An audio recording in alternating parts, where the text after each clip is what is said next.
Hey, what's up, everybody? It's your boy, Darrell Owens, and this is another episode of One on One here on the Legacy Maker Sports Network and Bowie Television. Look, Championship Sunday is over. We have a Super Bowl. It is set.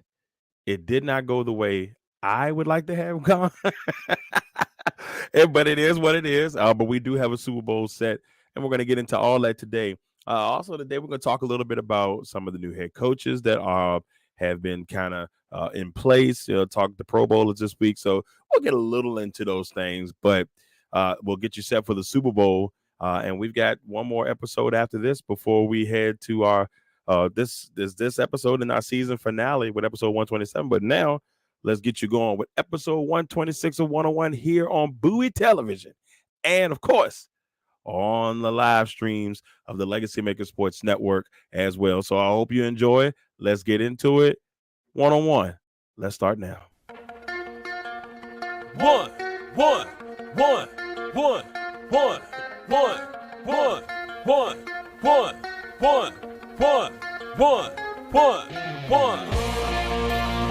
Welcome to the one-on-one.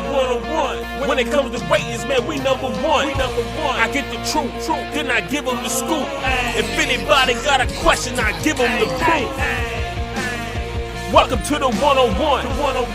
When it comes to ratings, man, we number one. I get the truth, then I give them the scoop.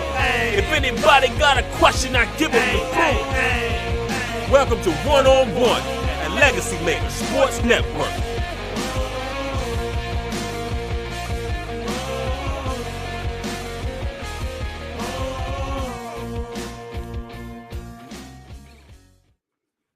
Yo, it's episode 126 of 101 here on the Legacy Maker Sports Network. Look, super glad to be here with you today. It's the 1st of February, y'all, and I don't know how it just feels like the year's it's already flying by. January was gone like that. All the good playoff football games gone just like that. Head coaching positions filled. Maybe not just like that, but they have been filled throughout the process. And before we get deep into, how everything went last week, we've got some head coaches that have been in place. And, we've seen a couple of new faces in new places. And it's been interesting so far on what we've seen and what have happened. Now, I will say this. We see I'm a little disappointed right now because the Commanders, and who knows, by the time this is, whatever. But I will say this: the Commanders right now, I felt like missed out on the 2 best choices for head coaches, maybe even the 3 best choices. Ben Johnson decided to stay in Detroit, which I thought was surprising, but maybe not too surprising because, hey, Detroit was this close to heading into the Super Bowl. And Ben Johnson said he had some unfinished business. Now, I know I heard another thing that a lot of people that kind of backed people off from, maybe making, Ben Johnson that guy is his price. He asked for crazy money. I know one time I heard a report it was like $15 million per year. And maybe they're like, nah, maybe not so much.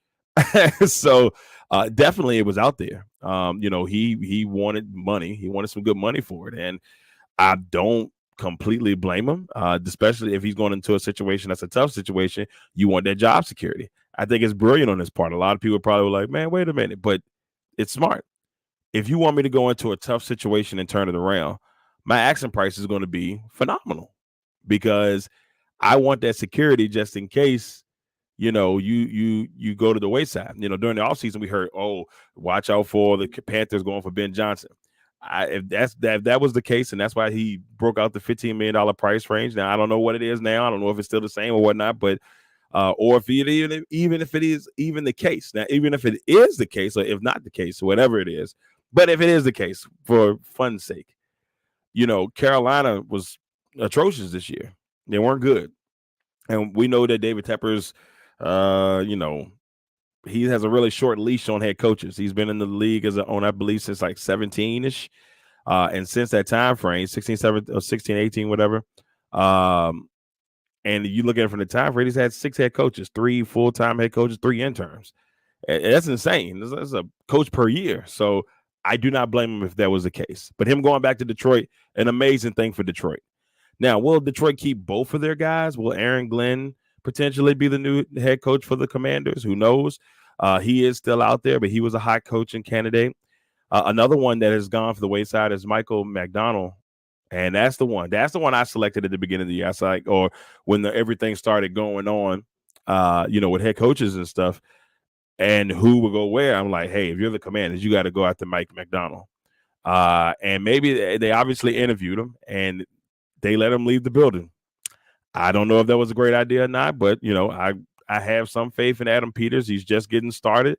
I just hope that whatever decision is made is the right decision. Because if it is the wrong one, I'm gonna tell you this fan base is going to let him have it. But McDonald is now the head coach of the Seattle Seahawks, and I think that's going to be a match made in heaven for Seattle. Seattle fans, you should be really happy in what you got. You're going to have a man come in. You're going to have a man come in that's going to be able to do his thing, man. I mean, like, absolutely just do his thing. It is going to be an amazing thing once you get that man in the building. I really think if you watch what he did this year,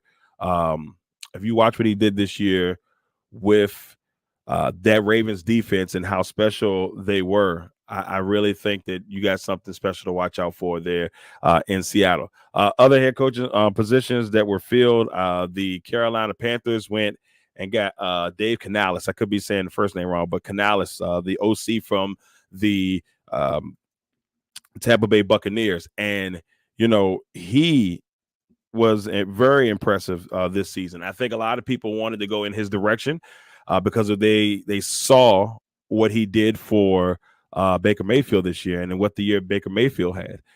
And so Carolina had firsthand experience of what Baker Mayfield looks like as their quarterback. And he was able to turn him around like that, just like that. And so Baker definitely had a better year, made the playoffs, got another playoff victory. People like to trash Baker Mayfield, but he's got 2 playoff victories. I think that might be the same amount as Dak Prescott. I'm not 100% sure on that, so I don't want to lie. But he goes to Carolina. Love the move there. Love the move to Carolina. Jim Harbaugh is heading to the Chargers. That's going to be a really nice move for the Chargers. He's got a solid quarterback. He's bringing his defensive coordinator from Michigan along with him. I really like the way they have things set up out there for the Chargers. I think Jim Harbaugh is going to be absolutely phenomenal for them. The Patriots went with Jared Mayo, the linebackers coach, and I heard that was already in play, so not completely surprised by that, And so congratulations to him. He was actually the first coach, given a job. Brian Callahan, the former OC of the Cincinnati Bengals, heading to the Tennessee Titans to take over that position. So congratulations to him. And then the Atlanta Falcons went with Raheem Morris. Kind of a shocker. A lot of people thought it was going to be Bill Belichick, and it wasn't. It was interesting to see Raheem get back in the building and maybe get his chance. He was an intern coach before they brought Arthur Smith in there. He was the intern coach, and they did well with him. So I think that now that he's back in the building, he's already picked his staff. I think things are going to go really well for them. And I may be missing a team here. I know there was like 8 positions open. So whoever I missed, I do apologize. But anyway, that's what we've been seeing there. And it's a pretty cool deal to see some coaches get some opportunities around the league. I don't know. Like I said, I really don't know that the Commanders, where that's going to go. It's funny because I feel like they were like the first team out and maybe like the first or second team out there, and now the last team to make a decision. But hey, the decision's got to be right. So see what Adam Peters can do with that. Now, with that being said, let's go ahead and talk about last week. So Championship Sunday underway was a sad weekend for your boy. I've never in my life, as a fan of football, taking the journalism part of it out, as a fan of football, and so looking at it for me, I say to myself, I never hoped a team win a good football game as much as I hoped that the Baltimore Ravens were going to win the game against the Kansas City Chiefs. They lose 17-10 in a game where we saw Patrick Mahomes and them not do the greatest thing in the world, Like they weren't amazing. They did just enough in the first half. They were shut out in the second half by Mike McDonald and his defense, and they did an absolutely amazing job there. I really thought that um, he turned it up. The problem was the offense wasn't there. Unfortunately, the offense just didn't show up. You could have called it the intimidation that happened at the beginning of the game, where everybody was talking about how they kicked, um, or they moved Justin Tucker's helmet and slung it across the field at the beginning of the game when Patrick Mahomes was trying to, you know, do his thing and get ready for the game, and it was really interesting. Um, as a photographer in the NFL, I've seen this. I've seen pickers kick on the opposite side of the field while the other team is getting themselves maybe just starting to get warmed up, but they do this like 90 minutes before the game. So our amazing reporter Karita Parks, she posted a video that went viral. It was on Pat McAfee's show. Shout out to Karita. Pat McAfee's show the other day where they showed, Justin Tucker talking about the situation, and he was very calm about it. But and then we see Travis Kelce come out and with a like kind of a jerk response. I don't know, man. I really was a big fan of Travis Kelce, but this last couple of months has been a little bit weird on that end. But nevertheless, the Ravens just couldn't get it done. We saw an offense that just sputtered, and they didn't run the ball. Lamar threw an uncharacteristic pick in the end zone. Zay Flowers had a catch that he was going into the end zone, and he got it poked away right before he got the ball across the line, which ended up being a touchback, which was a huge play for the Chiefs defense, who absolutely played phenomenal themselves in this game. So much credit to them. And for another year, for my second straight year, as a journalist, and when I head to the Super Bowl, I'll get the chance to cover the Kansas City Chiefs and their opportunity to try to go and win another Super Bowl. So congratulations to the Kansas City Chiefs as they make their way to Vegas. I'll see you there next week. Next game, the NFC Championship game, we saw the San Francisco 49ers take on the Detroit Lions. Now, in the beginning part of this game, it was all Detroit. Detroit had a 14-0 lead at the end of the first quarter. They were cruising. They had, I believe it might have been up to 21 at one point, but they were, was killing it. And then Detroit had a 24-7 lead heading in the half, and everything pointed to a Lions victory, to a Lions trip to the Super Bowl for the first ever time. And then what happened? Well, what happened was the San Francisco 49ers did the same thing that they did to the Green Bay Packers a week before. They go in there and they strategically pick away the Lions. The Lions start dropping passes, making mistakes. There was a couple of field goal opportunities that never happened that a lot of people felt like, man, that should have happened, and that Dan Campbell didn't make the leap. And, hey, look, Dan Campbell has went for it in those situations throughout the year. I think they were 19 of 23 throughout the year in those fourth down type of situations. So I'm not mad that he made the leap. And just, a lot of people say, look, it's playoff football. You got to treat things a little bit different. But hey, if that's what got you to the dance and that's what you wanted to stick with, I can't be mad at that. But they lose this one.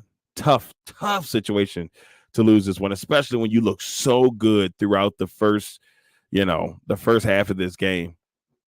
I mean, to lose this one 34-31 is heartbreaking. I sat there watching it, already a little bit upset about the Ravens game. And I was at my son's birthday party watching that and just mouth dropped. Just watching that one. But then I get home and I watch this one and I'm like, oh, at least the Lions are going to go to the Super Bowl. At least my annual pick split will happen, because normally I pick I would pick my prediction for the Super Bowl, and it's always a split. It's been like that the last couple of years. I did it this year fully expecting it to be the same way, and it wasn't. So that part of it wasn't pleasant for me. I wasn't happy about it. I was very, very, very, very, very upset about it. But you see a Kansas City team head back to the Super Bowl. You see a San Francisco 49ers team head back to the Super Bowl for the first time. and in a while. So it's been in a couple of years. The last time they faced the Kansas City Chiefs, and so now they're going to have a rematch of that Super Bowl. I believe that was Super Bowl. Don't give me the line. I want to say Super Bowl 54. So we got a rematch of Super Bowl 54, and that's where we are. That's where we stand. A matchup that will go down, maybe not in infamy per se, but it's definitely going to go down. I'm very excited to see this game. This game is going to go down in Vegas. I've still got my fingers crossed that I will be in that mix, being able to be a part of that. I'm very, very excited about that. Hoping that I get that chance to see this game live. That is something of mine that I really, really, really want to happen. So I got my fingers crossed. We're gonna hope for the best, and that your boy and Miss Candy Waller, the president of Bowie Television, and Karita Parks get an opportunity to do that. So we will definitely see about that. Now, last week, 0-2. I started off 3-3 in the first week. Things didn't go my way. Then I go into the following week on the divisional week, and I go 3-1. Just like I said, hey man, this is what I want to do. I want to go 3-1.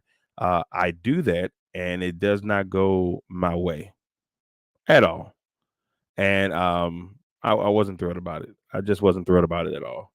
So it is what it is. I go 0-2 last week. So the first time in a long time, I think I went 0-2, and that's where we stand. But back to the game. So we head to the Super Bowl, and we'll see the Kansas City Chiefs take on the San Francisco 49ers. And so my prediction for this game, it's kind of tough because Kansas City defensively has played it really well. And whenever you have Pat Mahomes, you can't, you can't just hold back on it. That's just something that's just going to be there. So you got to be able to.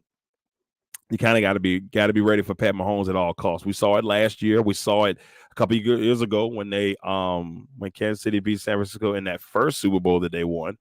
And when they won that game, hey, San Francisco was up 20-10 heading into the final quarter. We saw the Eagles up in the game last year, and then Kansas City came back and won the game. So if you're San Francisco, you've got to find a way to stump out the situation well. If I was you go back and you look at that Chiefs and Buccaneers Super Bowl from a couple of years ago and try to figure out whatever it takes to stop Pat Mahomes. That thing is going to be important, like extremely important, to try to figure that thing out. And that's something that I think that they could do. I mean, this defense is top notch. We're not going to sit here and act like they're not a good defense, because they are, and that's just how they are. They've been a really good defense for a long time. But I see a really good game happening here. And I really do think it's anybody's game. So I am excited to see at least a football game, hoping to be able to cover the game live. Here is my prediction for the game. My final score in this one, I got Kansas City winning Super Bowl number 4, and Pat Mahomes and them just finding a way to do it again. Even despite an 11-6 year, things not going their way a lot of the time during the year, they found a way. To get the win. And so I think they do it in this one. But if you're Kansas City, you got to watch out for the comeback. Don't you let this San Francisco team come back on you, because we've seen it twice in this postseason. Twice. And I don't think it happens this time, but I do got Kansas City winning 30-21 over the San Francisco 49ers. Well, ladies and gentlemen, that's it. These episodes are a little bit shorter with, the season coming down to a little bit of an end here, but we do appreciate everybody joining us for another episode of 101 here on the Legacy Maker Sports Network and Bowie Television. Now, what we're things that we do have going on this weekend is the Pro Bowl. Not super duper excited about it. I haven't been excited about the Pro Bowl since I was a kid, but that's happening down in Orlando, Florida, and hopefully that will be something that is a pretty good deal. They have flag football. They had the skills competition. Last year, it looked like it was a lot of fun, but it's just hard for people to get into the Pro Bowl like they used to. But anywho, y'all sit back and enjoy. the Pro Bowl if you can. The Senior Bowl is this weekend, I believe, as well. So go back and definitely enjoy that. And then, you'll have a chance to sit back and relax next week.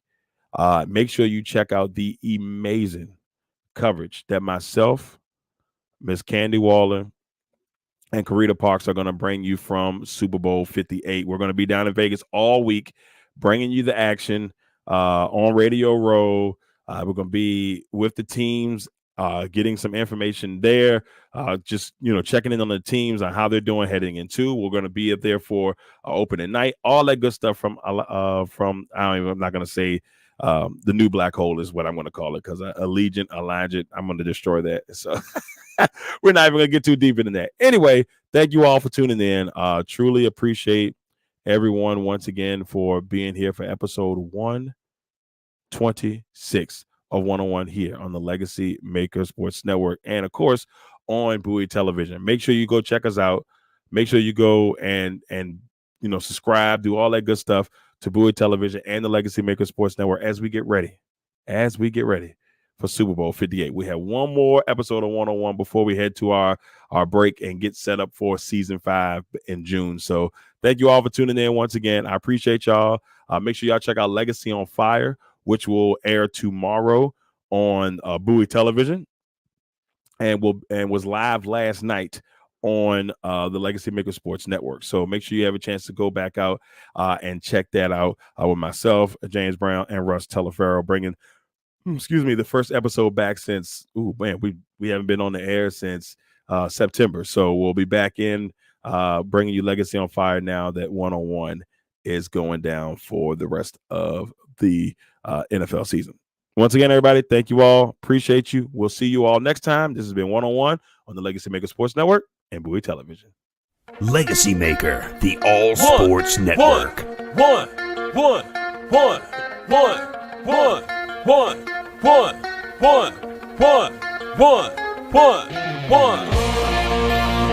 Welcome to the 101. When it comes to ratings, man, we number one. I get the truth, then I give them the scoop. If anybody got a question, I give them the